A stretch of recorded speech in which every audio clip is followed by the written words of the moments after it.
Hi,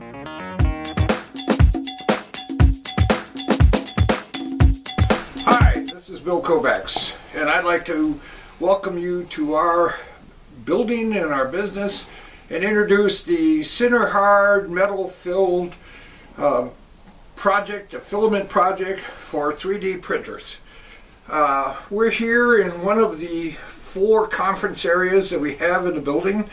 This building is a 30,000 square foot building. It has power, 2,000 amps. It has 4 office areas. It has our computer IT center. It also has our test printers, 3D printers, our test furnaces. It has our extruders, and it also has our material and quality control lab. As we walk around today, I'm going to show you a little bit why I hope you'll join us on this little venture on how to make the Sinterhard project part of the industrial revolution that I think is coming for 3D printing. And I don't mean 3D printing for the hobbyist or the artist, or there really is nothing wrong with that. I mean 3D printing for the industrial manufacturing concerns, and particularly the 3D printing that'll replace metal injection molding and ceramic injection molding. So let's take a walk and we'll show you the rest of the building.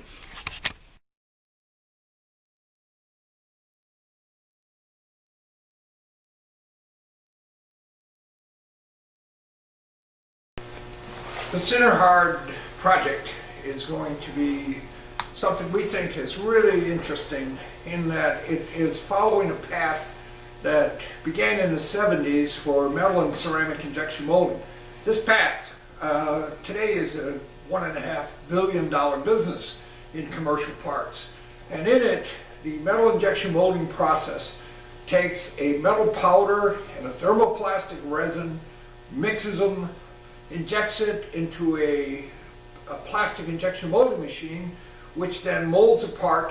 The part then is a green part. The part that is then green, soft with the plastic, has the plastic removed either by solvent or by a thermal evaporation, and then the metal part that's left, called the brown part, is hardened by sintering, and at that point in time you have a net-shaped part that can go to post-finishing operations like machining, coining, heat treating, surface modification, and coating. In our case, we want to follow that process almost identically and form the basis of a new industry that we think will be revolutionary in industrial manufacturing. That's the metal filament printed industry, which will make commercial parts where the 3D printer replaces the injection molding machine. Now, we think that laser sintering is a fine process, but it's expensive. Filament is the ideal way to go. Here we're building large XY Z Cartesians. We have 40 ball screws behind us, 8 foot long. These are 4 foot by 4 foot tables. They're under construction. There'll be a 8 foot ball screw in this table right here. And with that, we think the commercial part with a filament 3D printer is the route to go, as opposed to using a laser sintered process, whereby if you have an oxygen sensitive material like titanium, it is simply not going to be feasible economically to put it in a vacuum chamber. That is our expertise. I have worked in metal injection molding, making furnaces, and in these areas since the middle 80s, and I hope to bring this technology, with your help, right up to today and replace the portions of the metal injection molding process whereby the parts are legitimately can be replaced. We're now going to go to some other areas, smaller printers, material laboratories, and also our furnace area. One of the advantages we have is we own all of this equipment now. We don't have to buy anything for this process, and we've worked in this area before. So hopefully you'll allow us to work with you and get us funded to start making these filaments and get started on that interesting industrial revolution making commercial parts. So let's move on to the next area.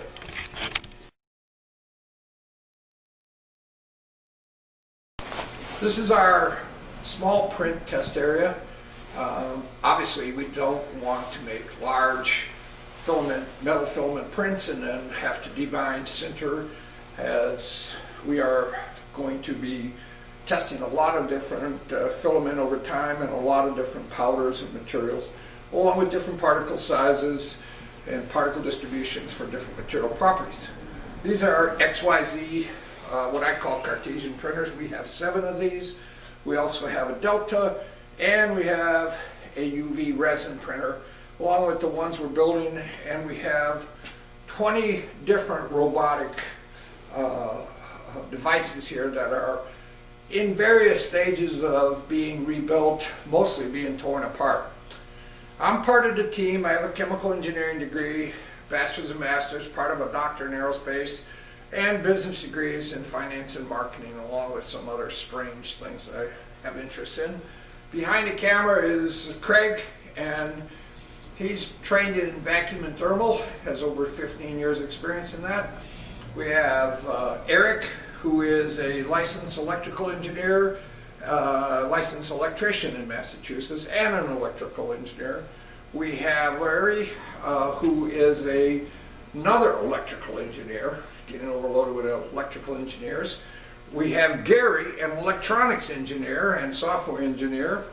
Stephanie, Dr. Stephanie Sidney, who's a human resources, and John Gebbertson, who also is part of our people who will actually make the filament for the project. And we do intend to make this filament, and we are going to offer the filament in 2 different metals, stainless steel and aluminum, which will split the range in moderate temperature sintering and low temperature sintering, aluminum being the low temperature sintering, and 2 different plastics, ABS and PLA. ABS because it's a little bit easier material to work with in industrial environments, but you have to have a heated platform, and in bigger parts you're going to have to heat the whole thing. Whereas PLA is biodegradable, and we can get PLA in a powder form. So when we mix it at this stage, we can mix the metal and the powder very easily. We have in another part of the building, which we will see, the ability to take pellets and dry them, grind them, mix into powder. The powder has to be specific size range to be able to work. We think metal injection molding is a tougher process than the printing, mainly because you have to go and get the material flowing into all of the fingers and cavities all over through all the runners and gates. We are going to be printing 1 line at a time, and we don't have that problem. And there is some opportunity here to have some radical cost reductions yet to be realized by using a less stringent powder particle size. These are things we know in advance and why we think we are going to be a successful project if you give us the opportunity and fund us. We are also planning, once we launch this filament, to offer a tabletop debind and sinter furnace for commercial applications. Now, you need the filament to be able to debind and sinter. We have debinding and sinter furnaces, and I have built over 1,000 of these worldwide, and frankly we think this is the necessary first step, making the Sinterhard metal filament first, and then we will come along with non-oxide and oxide ceramic filaments, more metal powders, different particle size range, in more plastic environments. Now I'd like to take you to another area of our building to show you some of the equipment and other aspects of the process.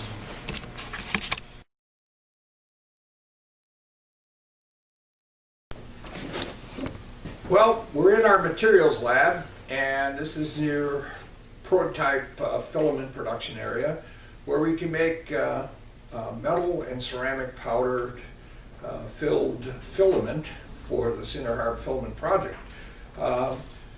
We can do it with a pellet, which is traditionally how it is done, but we will start this project using powder because we can get powder and it's easier to mix with the metal that we're going to be providing, the PLA and the ABS along with stainless and aluminum.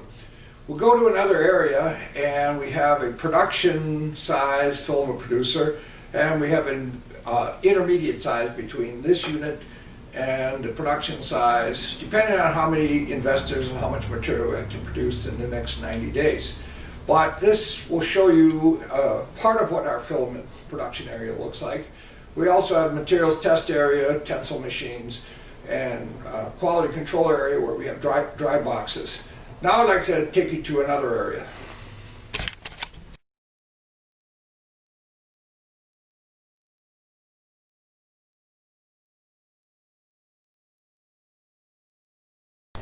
Here we are in our larger warehouse area. In this area, we've got 25-foot ceilings, we've got 2,000 amps of power coming in the building, 480, 220, three-phase, 220 single-phase, and also 110.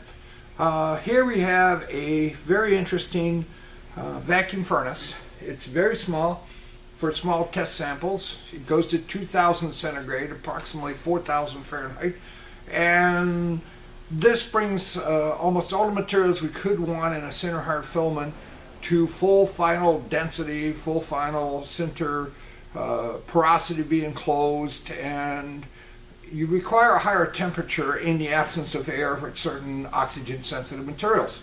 Other furnaces we have, which we have in the building but we don't have to show right today for this project, we have atmosphere sintering furnaces, atmosphere vacuum debinding furnaces. We have solvent debinding furnaces. Of course, PLA will dissolve in water, which is a solvent to it, and PLA is of course biodegradable, one of the ideal materials, but indeed for commercial applications we have to look at other materials too, and ABS is among those. It's soluble in acetone and also can be thermally evaporated. Both of these thermoplastics can be recycled directly back into the program. Now, just for purposes of being within reasonable time limits, we're going to end this video on this aspect today, but on our website in the future we'll put on more video and more aspects of the project. The Sinterhard metal filament project is just a tip of the iceberg in the materials we're proposing. We hope you'll join us in this program. We hope you'll join Eric and Craig and myself and Stephanie and Kathy and John and Gary working on this project, because it is a project that is interesting. It is a project that is going to happen, whether it happens with us or what happens to somebody else. We are going to bring it out open source so it can happen anywhere. We believe in open source, and we hope you'll join us, and you'll fund this program and we can get going and deliver you some material in the late summer. Thanks for your time. Looking forward to working with you.